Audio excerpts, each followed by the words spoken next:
욥기 29장 함께 읽겠습니다. 욥이 풍자하여 이르되 나는 지난 세월과 하나님이 나를 보호하시던 때가 다시 오기를 원하노라. 그때에는 그의 등불이 내 머리에 빛이었고 내가 그의 빛을 힘입어 암흑에서도 걸어다녔느니라. 내가 원기왕성하던 날과 같이 지내기를 원하노라. 그때에는 하나님이 내 장막에 기름을 발라주셨도다. 그때에는 전능자가 아직도 나와 함께 계셨으며 나의 젊은이들이 나를 둘러 있었으며 저주로 내 발자취를 씻으며 바위가 나를 위하여 기름 시내를 쏟아냈으며 그때에는 내가 나가서 성문에 이르기도 하며 내 자리를 거리에 마련하기도 하였느니라. 나를 보고 젊은이들은 숨으며 노인들은 일어나서 서며 유지들은 말을 삼가고 손으로 입을 가리며 지도자들은 말소리를 낮추었으니 그들의 혀가 입천장에 붙었느니라.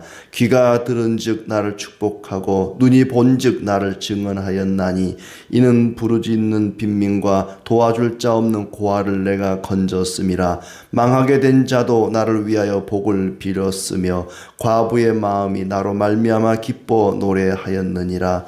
내가 의를 옷으로 삼아 입었으며 나의 정의는 겉옷과 모자 같았느니라.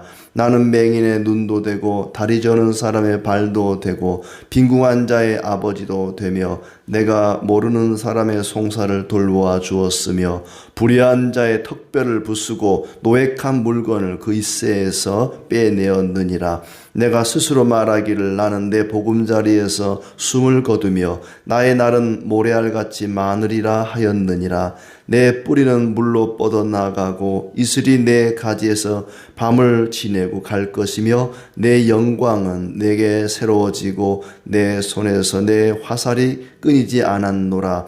무리는 내 말을 듣고 희망을 걸었으며 내가 가르칠 때에 잠잠하였노라. 내가 말한 후에는 그들이 말을 거듭하지 못하였나니 나의 말이 그들에게 스며들었음이라. 그들은 비를 기다리듯 나를 기다렸으며 봄비를 맞이하듯 입을 벌렸느니라. 그들이 의지 없을 때에 내가 미소하면 그들이 나의 얼굴빛을 무색하게 아니하였느니라.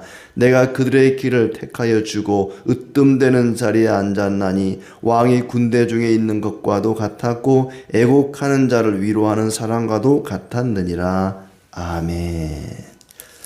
네, 오늘도 주님이 함께 하시고 또 은혜와 평강 주시기를 진심으로 축복합니다. 욥이 과거를 회상합니다. 많은 사람들에게 사랑과 존경받던 지난 날들을 회상하면서 어찌 보면은 탄식이라고 할 수가 있겠죠. 지금의 어떤 형편, 가장 낮은 자리에 떨어져서 모든 걸 잃어버리고 또 모든 사람들이 조롱하고 비웃는 그 자리에서 그 공동체 안에서 존경받던 위치에 있던 그날을 회상합니다. 흔히 이제 연세 드시고 또 병들고 허약해질 때 사람들은 그러죠. 왕년에 말이야 내가 잘 나갈 때는 이랬는데 야 그때는 내가 이랬는데 말이야 하면서 지나간 과거를 회상하면서 얼마나 내가 참 잘 나갔는데 그렇게들 이야기합니다. 이게 욥이 지금 얼마나 높은 자리에 있었는가를 이야기하는 것은 자기가 얼마만큼 지금 비참한 상태에 최악의 상황에 놓였는지. 보통 뭐 아무것도 가진 것이 없는 사람이 거지가 되었다. 그러면은 별로 그렇게 뭐 크게 이 사람이 이렇게 그 추락한 정도가 별로 뭐 그렇게 안 되구나. 그냥 거기서 거기구나.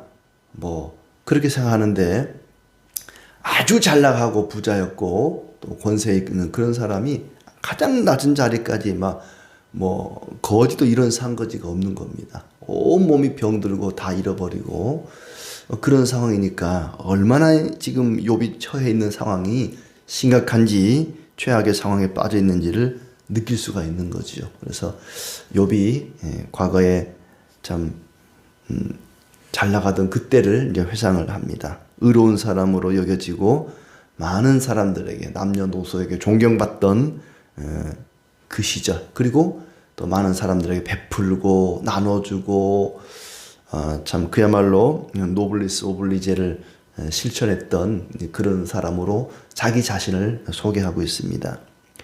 2절에 보면 나는 지난 세월과 하나님이 나를 보호하시던 때가 다시 오기를 원하노라.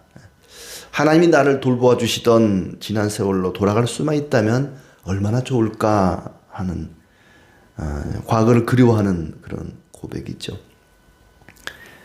그때는 하나님께서 빛으로 인도해 주셔서 어둠 속을 활보했었다.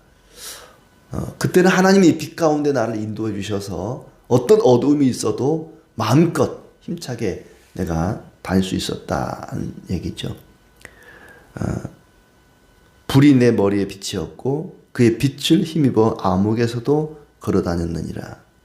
또 내가 원기왕성하던 날과 같이 지내기를 원하노라. 그때는 하나님이 내 장막에 기름을 발라주셨도다. 이 그때는 계속 반복되죠. 그때는 옛날이요. 참 그때가 좋았다. 그때로 돌아갈 수만 있다면 하나님과 친밀하게 지내고 원기왕성하던 그 시절로 돌아가면 좋겠다. 그때는 5절에 그때는 전능자가 아직도 나와 함께 계셨으며 하나님이 함께 계셨던 때라고 여겨지는 거였죠. 그러나 지금은 하나님이 함께 하지 않는 것만 같은 그런 느낌입니다. 하나님이 함께 하지 않는 게 아닙니다. 고난과 고통 중에도 여전히 하나님은 함께 하시긴 하시는데 욥이 자기가 느끼기를 지금은 하나님이 나랑 함께 하지 않는 것 같다. 모든 걸 다 잃어버리고 병들고 이런 상황 속에 그런 삶을 살다 보니까 하나님이 나를 버린 것만 같다. 하나님이 나를 떠나버린 것만 같다. 그렇게 느껴지는 겁니다.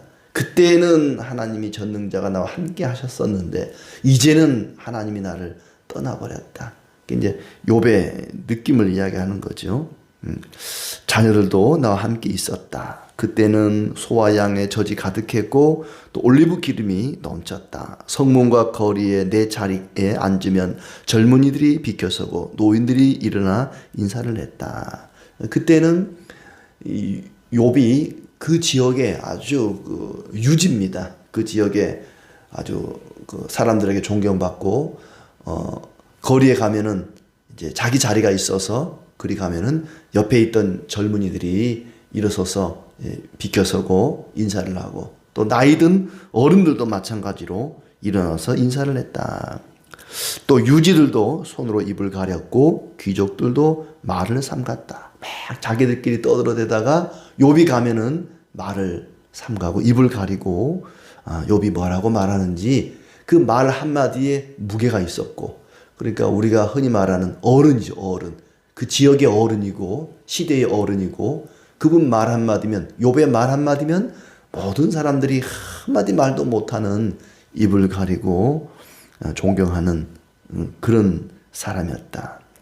또 내 소문을 들은 사람들은 내가 한 일을 칭찬하고 나를 본 사람들은 내가 한 일을 자랑하고 다녔다. 그러니까 욥의 이야기를 들은 사람은 야, 세상에 그런 사람도 있냐고 칭찬을 하고, 욥을 직접 본 사람들은 또 내가 한 일을, 욥이 한 일을 자랑하고 다녔다. 야, 욥이 말이야 이번에는 이런 일을 했대. 지난번에는 그 어려운 사람을 도와주더니 이번에는 또 이런 일을 했대. 대단한 사람이지 않아? 막 입에 침이 마르도록 욥을 자랑하고 칭찬하고 존경했다는 겁니다. 그러게 욥이 존경받는 이유가 뭐였냐? 12절에 보면 부르짖는 빈민을, 가난한 사람을 도와주고 또 고아를 건져냈다. 망하게 된 자도 나를 위하여 복을 빌었고 과부의 마음이 나로 말미암아 기뻐 노래했다. 주변에 어려운 사람, 가난한 사람, 힘없는 사람, 이런 사람들을 도와주고 돌봐주고 필요한 것을 채워주고 얼마나 참 귀한 일을 했는지 모릅니다. 그리고 14절에 항상 정의를 실천하고 공평하게 일했다. 정의롭고 공평한 삶을 살았다 한 얘기죠. 맹인의 눈과 저는 사람의 발이 되어주고 빈궁한 자의 아버지도 되며 모르는 사람의 하소연도 처리해 주었다. 모르는 사람이 하소연하면 그것도 해결해 주었다. 동네에 억울하고 괴로워하는 사람들을 가서 위로해 주고 도와주고 하소연을 들어주고, 반면에 17절에 악인의 턱뼈를 으스러뜨리고 그들에게서 사람들을 빼내 주었다. 악인은 그에 합당한 또 징벌을 하고 그 악인에게 괴롭힘을 당하는 사람을 건져주고, 이 사람은 믿음과 행실이 일치한 사람입니다. 그는 경건한 사람이고 하나님을 경외하는 사람이었는데 단순히 하나님을 예배하고 경건하고 그 정도에 그친 것이 아니라 삶으로 실천하는, 자기가 알고 배운 것을 실천하는 그런 사람이었다. 믿음과 행실이 다르지 않는 그런 참 모범적인 신앙인, 하나님 보시기에도 아름다운 그런 경건한 사람이었습니다. 그래서 자기 스스로 내가 이렇게 살면 죽을 때까지 건장하게 살고 많은 날을 오래 살 것이다 라고 생각할 정도로, 또 나는 뿌리가 물가로 뻗은 나무 같고 그 나무가 번성해서 이슬을 머금은 나무 같다. 뿌리는 물가에 닿아 있고 나무는 아주 줄기와 잎은 무성해서 밤에 이슬을 머금을 정도로 그런 아주 나무에 비하자면은 시냇가에 심은 나무 같은 그런 사람이었다는 거죠. 또 20절에 사람이 나를 칭찬하고 정력은 쇠하지 않을 것이라고 스스로 생각했다는 거죠. 나는 정말 이 존경과 사랑과 부요함이 영원할 줄로 알았습니다. 사람들은 기대를 가지고 내 말을 듣고 내 의견을 들으려고 잠잠히 기다렸다. 욥이 뭐라고 말하는지, 어떤 동네에 싸움이 일어나고 논쟁이 일어날 때 욥이 뭐라고 말하는지 귀를 기울였다는 거죠. 욥의 말 한마디면 모든 다툼이 그냥 해결되는 그런 정도의 사람이었다는 얘기입니다. 내 말에 대해서 뒷말이 없고 이슬처럼 그들에게 젖어들었다. 비를 기다리듯 내 말을 기다리고 내 미소의 용기를 얻었다. 욥이 미소만 띄어도 사람들이 용기를 얻었다는 겁니다. 자, 얼마나 이런 사람과 같이 사는 것도 참 행복한 사람들이고, 또 이런 사람으로 산다는 것이 욥에게는 대단한 또 영광이고 기쁨이고 자부심이지 않았을까 싶습니다. 언제나 사람들을 인도해 주었고 돌보고 위로해 주고, 마치 왕이 또 군대의 가장 최고 지도자가 자기의 부하들을 이끌고 통솔하고 그들을 돌봐주는 것처럼 많은 사람들에게 위로자가 되어줬다. 그렇게 잘 나가던 시대가 있었는데 나의 과거는 그렇게 많은 사람들에게 존경과 사랑과 칭찬을 받았는데 현실은 너무나 고통스럽다는 것입니다. 차라리 대충 그냥 가난하게 어렵게 살다가 이렇게 되었으면 뭐 덜 억울할 텐데 너무나 높은 자리에 있다가 가장 낮은 자리로 추락을 해버린 것입니다.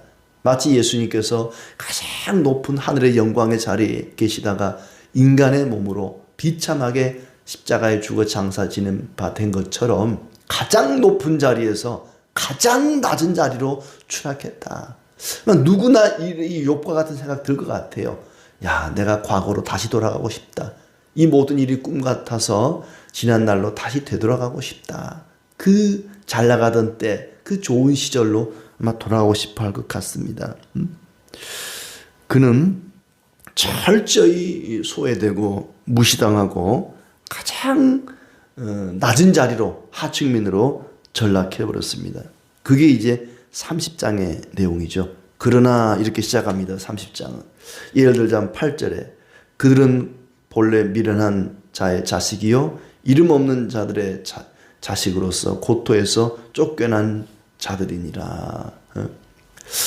욥은 가장 하층민들에게, 사람들에게 이렇게 손가락질 당하고 조롱과 비웃음을 당하는 가장 낮은 자리로 전락해 버렸습니다.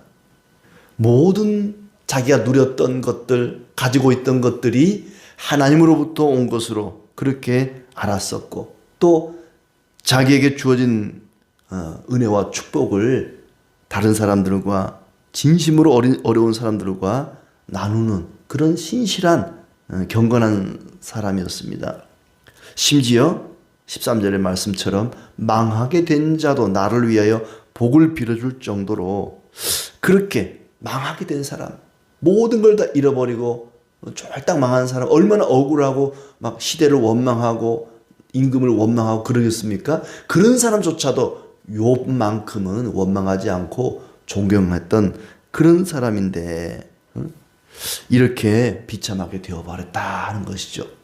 욥은 의로운 사람이고 지혜로운 사람이고 겸손한 사람이었습니다.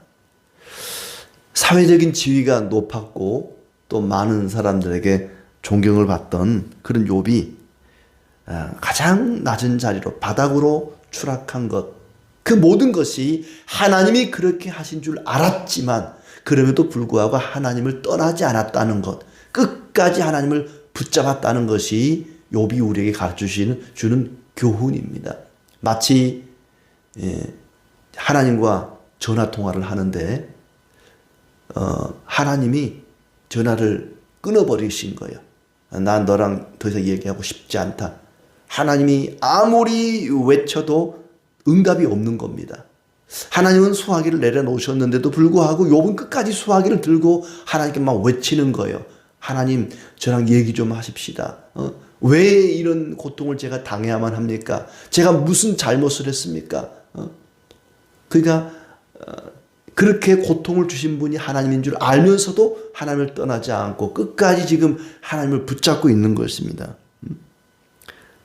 뭐 최근에도 그렇고 과거에도 그렇고 이 연예인들이 자살하는 경우들이 종종 있었죠.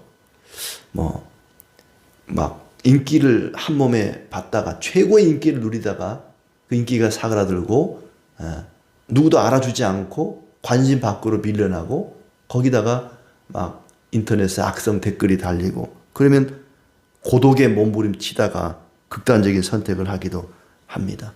사람들에게 따돌림을 당하고 멸시를 당하고 조롱의 대상이 되면 극한의 고통을 겪게 되는 거죠. 그것은 뭐 누구나 마찬가지일 것입니다. 아주 잘 나가던 사람이 가장 낮은 자리로 추락을 하면 견딜 수가 없는 거죠. 그럼에도 불구하고 욥은 하나님을 버릴 수가 없습니다. 아마 요즘 시대 같으면 막 스스로 목숨을 끊고 싶을 거예요. 욥이 내가 지금 이 상황에 내가 부리던 종들조차 나를 비웃고 조롱하는데 내가 살아서 뭐하나 아마 그런 생각이 들 거예요. 그런데 욥은 그 상황에서 하나님을 붙잡고 있다는 겁니다. 하나님은 아무 응답도 없는데도 불구하고 끝까지 하나님을 붙잡고 하나님께 하소연하고 하나님께 모든 걸 맡깁니다. 하나님만은 버릴 수가 없는 것이죠. 세상은 이런 사람을 미련한 사람이라고 부릅니다. 어리석은 사람이라고 이야기합니다. 그러나 성경은 이런 사람을 지혜로운 사람이라고 얘기합니다. 어떤 어려움 속에서도 끝까지 하나님을 놓지 않고 하나님을 붙들고 나아가는 그런 사람, 지혜로운 사람입니다. 우리에게 이와 같은 어려움이 있을 때 다윗처럼 욥처럼 끝까지 하나님을 떠나지 않고 하나님을 붙들고 하나님을 의지하고 믿음을 지켜나가는 그런 신실한 경건한 의로운 겸손한 성도가 되기를 진심으로 축복합니다.